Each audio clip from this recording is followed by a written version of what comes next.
Andor, a Star Wars show based around Diego Luna's titular character from Rogue One, released on Disney Plus in 2022 to critical acclaim. It follows Cassian Andor as he attempts to evade capture by the Empire after killing an Imperial officer in self-defense, setting his story against the backdrop of the larger overreach of power being conducted by the Empire at the time. His story is supplemented by parallel tales of certain Imperials' unwavering faithfulness to the Empire, showing us the process that creates problems that an imperfect cinema would. The show follows multiple characters' stories in order to show the scope of the Empire's systemic oppression. Cassian is unjustly arrested by Imperials for simply being in the wrong place at the wrong time midway through the series. He has no chance to defend himself in trial before being shipped off to a labor prison on the planet Narkina 5. The prison both visually looks like Jeremy Bentham's Panopticon and functions under that same tenet of self-governing. It perfectly aligns with Michel Foucault's theories in his famous book Discipline and Punish, The Birth of the Prison. Foucault writes that discipline organizes an individual's schedule and behaviors for them, something which is done by the precise operations of the Narkina 5 prison.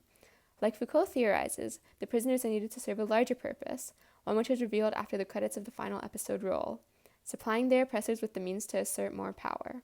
Though Andor comes out of the capitalist system, being an undeniably for-profit product of Disney, its content reflects third cinema ideas. Cassian's time in the prison, as well as the other injustices he was subjected to at the hands of the Empire throughout the show, served to radicalize him against imperialism. In her article Third Cinema in the First World from the book 1968 in Global Cinema, Alison Nadia Field writes that media in the First World can act as third cinema by reflecting global liberation movements. Following the same character arc as protagonists of LA Rebellion films do, Cassian does not initially associate with the rebellion, but comes to see the importance of joining the larger fight against the Empire when he realizes the scope and intentions of the Empire's systemic oppression. Field writes that radicalization is treated as a form of liberation in LA Rebellion films, similar to Cassian's political awakening at the conclusion of the show, treating the changing of minds as the first step toward liberation. Showrunner Tony Gilroy describes the show as the education of Cassian Andor. Andor answers the question of what drives a person to give their life for the sake of a revolution. Star Wars has never shied away from the fact that the franchise can function as an allegory for real-world events, and Andor is a potent example. The casting of Andor creates a white-dominated empire and a racially mixed prison, creating an analogy to the real-world prison industrial complex. The bright white color palette of the prison takes a color associated with good and instead uses it as a part of the Empire's oppression, harkening back to the feeling of surveillance that Foucault wrote of that Cassian seeks to escape. The framing of shots throughout Cassian's time in prison portrays events as he perceives them, putting audiences in the position of the prisoners and making them share in his confinement. The prison arc of Andor embodies third cinema in its casting of Imperials and rebels, the subversive use of color in the prison, and restrictive framing to show how a person becomes radicalized against imperialism. Race does not exist in Star Wars in the same way that it does on Earth. However, there is a very clear allegory that can be drawn to real-life racial stratification due to the casting of Imperials and rebels in the show. The first episode of the prison arc opens on the face of an unnamed black man being sent to prison, a character who is never seen again beyond that shot.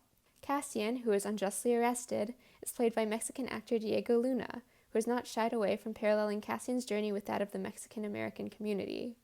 The Narkina 5 prison as a whole is shown to be very diverse. It's routinely contrasted with the room of high-ranking Imperial officers, which is shown to be entirely white.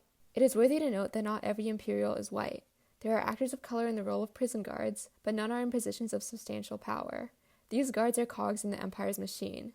They are imprisoned in their own way, employed to stay on the isolated Narkina 5 prison to ensure that the labor is completed. This system of prison labor, a means of controlled punishment to make criminals repay society for their misdeeds, makes the oppressed govern each other in order to profit off of them. Star Wars has consistently cast white actors as its main Imperials, drawing a clear parallel to real-life imperialism. Notably, the rebels played by white actors are often in positions of power or wealth, a privilege they use to aid the rebel cause. Andor's casting enables the show to reflect third cinema aesthetics by echoing the effects of real-world imperialism in its racial stratification. As every prisoner realizes before their eventual revolt, the prison system's failure is part of the system. The Empire does not intend to justly punish them or let them go, but is deliberately keeping them there to use them for labor and profit. The bright white coloring of the Narkina 5 prison is especially striking and memorable.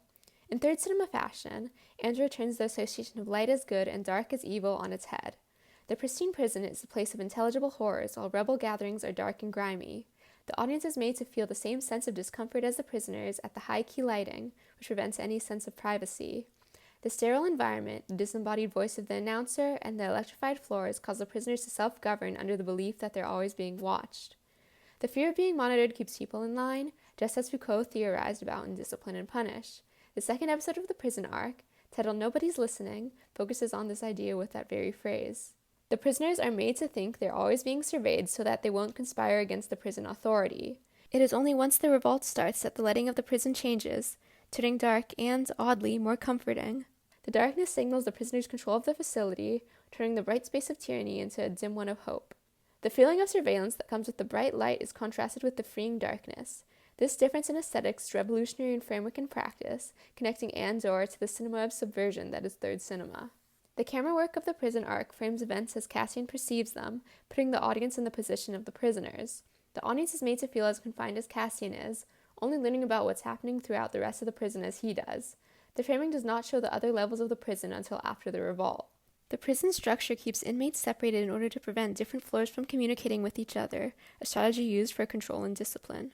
All that Cassian sees is all that is shown, giving viewers the mindset the prisoners have, which allows for an understanding of the psychological horror of the prison and the need for revolt. Coupled with the suffocatingly plain visuals, the audience is made to share in Cassian's fear and discomfort, enabling them to sympathize with him and follow him through his radicalization. Cassian's time in prison is the event that fully turns him into a rebel.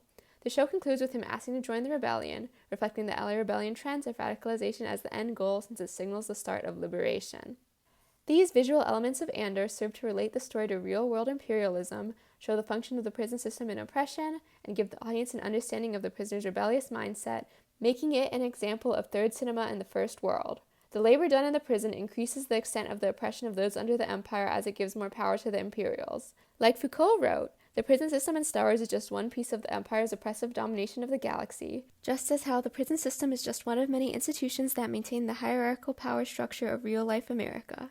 It is important to note that although Andor contains revolutionary themes reminiscent of third cinema aesthetics, it is not a revolutionary piece of media. On the contrary, it is part of the mainstream, being a heavily advertised Disney Plus streaming show tied to a very successful franchise. The show, while showcasing a revolution against imperialism, does not intend to do so in order to spur a revolution in its viewers.